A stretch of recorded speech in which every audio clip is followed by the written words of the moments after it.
नमस्कार, मैं स्वर्णिमा विंध्या टाइम्स के इस खास प्रोग्राम में किस्से कलमकार जिसका नाम है आपका बेहद स्वागत करती हूँ। समाज की विसंगतियों पर बहुत कुछ लिखा गया है और बहुत कुछ लिखा जा सकता है। ज़्यादातर लेखकों में एक सोशल और पॉलिटिकल कॉन्शियसनेस देखी जा सकती है, पर एक स्थिति आती है जब आप समाज की गंदगी को उसकी उधड़े हुए नंगे रूप में देखकर भी आहत नहीं होते हैं। आहत होने की पराकाष्ठा मनुष्य को उस चीज़ पर हंसने पर मजबूर कर देती है, और ऐसी ही एक विधा है व्यंग। मुझे ऐसा लगता है कि व्यंग एक ऐसी विधा है जिससे समाज को सबसे बेहतर तरीके से उधेड़ा जा सकता है। मेरी बातों से अभी तक आप इतना तो समझ गए होंगे कि आज के एपिसोड में हम जिस लेखक की बात करने जा रहे हैं वो एक व्यंग्यकार हैं। मैं बात कर रही हूँ हिंदी के सबसे बेहतरीन व्यंग्यकार हरिशंकर परसाई की, जिन्होंने कहा था कि मैं अगर मर जाऊं तो मेरी नाक पर 100 का नोट रख देना, क्या पता उठ जाऊं।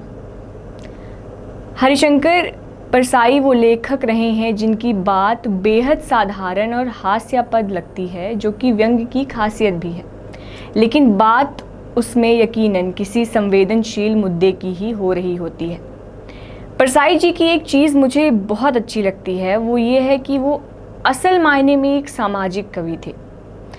ज़्यादातर लेखक, खासकर प्रगतिशील लेखकों का झुकाव वामपंथ की ओर देखा गया है, और उसमें कोई बुराई नहीं है, कोई समस्या नहीं है, ये व्यक्ति का अपना निजी मसला है। लेकिन हरिशंकर परसाई वो लेखक थे जिन्होंने अगर ब्राह्मणवाद या हर तरह की रूढ़िवाद को उधेड़ा है तो बुद्धिजीवियों को भी पीछे नहीं छोड़ा। बुद्धिजीवियों पर उन्होंने लिखा है कि 2 साल विदेशों में रहकर वो लौटे तो परिचितों में हल्ला हो गया कि वो तो बुद्धिवादी हो गए। एक और है कि बुद्धिजीवी बार बार किताबों की तरफ हमारा ध्यान खींचने की कोशिश करता है। वो चाहता है कि हम चकित हों और कहें, अरे कितनी तरह की पुस्तकें पढ़ते हैं आप, इनके तो हमने नाम भी नहीं सुने। हम चकित होने में देर कर रहे हैं, उधर बुद्धिवादी थोड़ा बेचैन हो रहा है। परसाई जी का जन्म मध्य प्रदेश के होशंगाबाद जिले के जामानी नाम के गांव में 22 अगस्त 1924 को हुआ था। इन्होंने नागपुर विश्वविद्यालय से एमए करने के बाद कुछ दिनों तक अध्यापन का भी काम किया। फिर इन्होंने नौकरी से इस्तीफा दे दिया और स्वतंत्र लेखन की तरफ कदम बढ़ाया। इनकी रचनाएं ऐसी हैं जो हर दौर में प्रासंगिक हैं। परसाई जी का सांप्रदायिकता पर एक लेख है।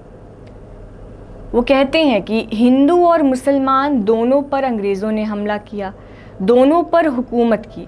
उन्होंने हिंदू मुसलमान दोनों पर अत्याचार कम नहीं किए, मगर अंग्रेज़ों से ना हिंदू नफ़रत करता है ना मुसलमान, वो आपस में ही नफ़रत कर बैठे हैं। वह साम्राज्यवादी शोषक अंग्रेज़ से नफ़रत नहीं करता, उसे आदर्श मानता है, उसकी रहन सहन में नकल करता है। अंग्रेज़ी साम्राज्य समाप्त हुआ तो उसकी जगह ले ली नए प्रकार के अमेरिकी साम्राज्यवाद ने, मगर हिंदू मुस्लिम जाति के बड़े से बड़े रहनुमा अमेरिका का भक्त है। क्या यह विरोधाभास नहीं है? कौन सा तर्क है इसमें? परसाई जी की रचनाओं में समाज की हिपोक्रेसी, इसका दोगलापन बहुत बेहतरीन तरीके से वर्णित है। इनकी एक रचना है प्रेम पत्र और हेडमास्टर। इसमें ये लिखते हैं कि मोहल्ले में स्त्री पुरुष की नज़रों पर डंडा लेकर बैठे रहने वाले राधा कृष्ण के प्रेम विलास के पद आंखें बंद करके गर्दन हिलाते हुए गदगद भाव से सुनते हैं। वह भजन है, राधा कृष्ण का मामला है, पवित्र है। यही अगर संस्कृत में हो तो और पवित्र हो जाता है, जो समझ में ना आए वो पवित्र हो जाता है।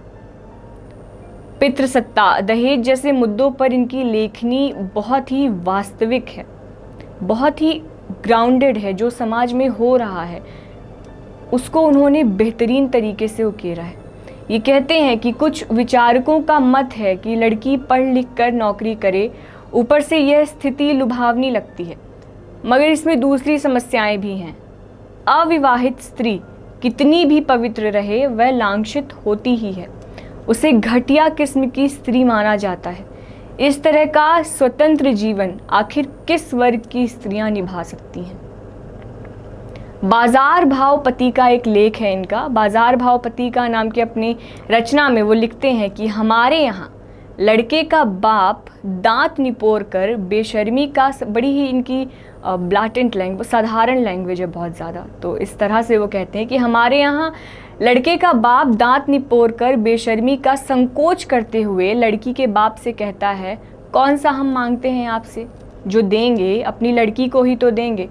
हम भी आधुनिक विचारों के हैं, हम भी प्रगतिशील हैं, मगर धर्म थोड़े ना छोड़ा जाता है।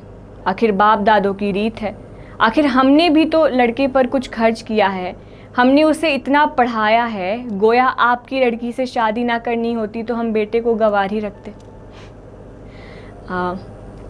परसाई जी ने उपन्यास, निबंध, शॉर्ट स्टोरीज जैसी विधाओं पर भी काम किया है। इनकी कुछ प्रसिद्ध रचनाएं हैं जैसे कि विकलांग श्रद्धा का दौर, दो नाक वाले लोग, आध्यात्मिक पागलों का मिशन, वह जो आदमी है ना, नया साल। इनकी एक प्रसिद्ध किताब है पूछो परसाई से। दरअसल देशबंधु अखबार में परसाई जी का इसी नाम से एक स्तंभ प्रकाशित होता था जो काफ़ी लोकप्रिय था। इसके जरिए देश के कोने कोने से लोग इनसे अलग अलग तरह के सवाल पूछा करते थे, जिनके उत्तर परसाई जी प्रश्न के रूप के हिसाब से दिया करते थे। हरिशंकर परसाई सागर विश्वविद्यालय में मुक्तिबोध पीठ के निदेशक भी रहे। मध्य प्रदेश शासन ने इन्हें शिखर सम्मान से सम्मानित किया था। परसाई जी की जयंती बेहद ही पास है और आज़ादी के 75 साल भी हमने पूरे कर लिए हैं। ऐसे में हरिशंकर परसाई आज के समय में एक प्रासंगिक व्यंग्यकार, एक प्रासंगिक साहित्यकार बनकर उभरते हैं, जिन्हें हमें पढ़ना चाहिए, जिनके विचारों को हमें जानना चाहिए।